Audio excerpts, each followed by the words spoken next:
Hi മക്കളെ, ഇന്ന് നമുക്ക് 1-ാം ക്ലാസ്സിലെ മലയാളം 2-ാം യൂണിറ്റ് പൂവ് ചിരിച്ചു എന്ന പാഠം പഠിക്കാം. മക്കൾ ആദ്യമായിട്ടാണ് ചാനൽ കാണുന്നതെങ്കിൽ ചാനലൊന്ന് സബ്സ്ക്രൈബ് ചെയ്യുക.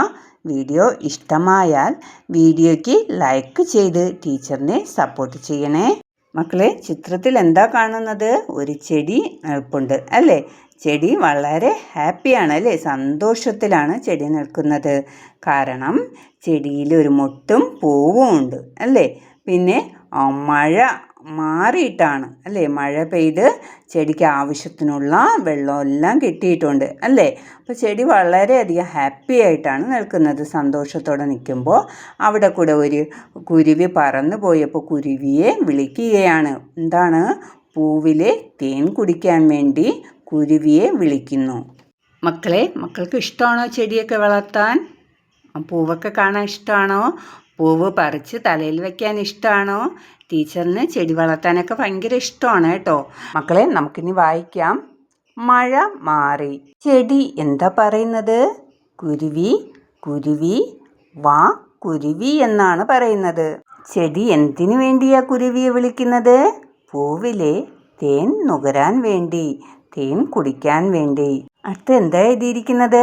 പറന്നു വന്നു കുരുവി, പാറി വന്നു, ചിരിച്ചു നിന്നു, പൂവ് ഡാഷ് നിന്നു. അവിടെ പൂരിപ്പിക്കണം അല്ലേ? എന്ത് പൂരിപ്പിക്കണം? പൂവ് ചിരിച്ചു നിന്നു. മക്കളെ, ഇനി ഈ പാട്ടിന് 2 വരി എഴുതി ചേർക്കാനുണ്ട്. അപ്പോൾ ഈ പാട്ടിന് യോജിച്ച 2 വരി എഴുതി ചേർക്കണം. അപ്പോൾ നമുക്ക് എന്ത് എഴുതാം? തേൻ കുടിച്ചു കുരുവി, തേൻ കുടിച്ചു എന്ന് എഴുതി ചേർക്കാം. മക്കളെ, ഇത് കണ്ടുകൊണ്ടിരുന്ന താറാവ് എന്താ ചിന്തിച്ചിട്ടുണ്ടായിരിക്കാം? അതാ ഒരു കുരുവി ആ പൂവിലെ തേൻ കുടിക്കുന്നു. വേണമെങ്കിൽ എന്തു രസമാണ് അത് കാണാൻ എന്നും കൂടെ എഴുതി ചേർക്കാം. മക്കൾക്ക് എന്താണോ മനസ്സിൽ തോന്നുന്നത് അത് അവിടെ എഴുതി ചേർക്കണേ. അടുത്ത പ്രവർത്തനം നിറം തരൂ എന്നുള്ള പ്രവർത്തനമാണ്. പാഠപുസ്തകത്തിലെ 2 പേജുകളിലായിട്ട് നിറം നൽകേണ്ടതുണ്ട്.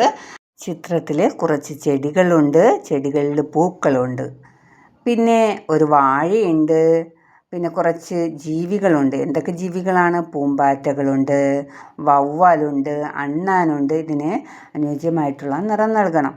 പിന്നെ ചെടികൾ ഉണ്ട് അല്ലേ? എന്തൊക്കെ ചെടികളാണുള്ളത്? ചെമ്പരത്തി, റോസ, മുല്ല, താമര, ജമന്തി, തെച്ചി, അങ്ങനെ പലതരം ചെടികളുണ്ട്. അപ്പോൾ ചെടികളിൽ പൂക്കളുമുണ്ട്. പൂക്കൾക്കും ചെടികൾക്ക് അനുയോജ്യമായിട്ടുള്ള നിറങ്ങൾ നൽകി വിവരമാക്കുക.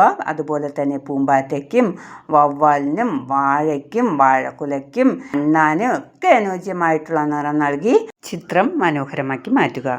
മക്കളെ, ഇതോടുകൂടി ഈ പാഠഭാഗത്തിലെ പ്രവർത്തനങ്ങൾ അവസാനിച്ചു. മലയാള പാഠപുസ്തകവുമായിട്ട് ബന്ധപ്പെട്ടുള്ള ബാക്കി പാഠഭാഗങ്ങളുടെ പ്രവർത്തന വീഡിയോകൾ നമ്മുടെ ചാനലുണ്ട്. ഡിസ്ക്രിപ്ഷനിൽ ഞാൻ ലിങ്ക് നൽകിയിട്ടുണ്ട്. ആവശ്യമുള്ളവർ കാണുക.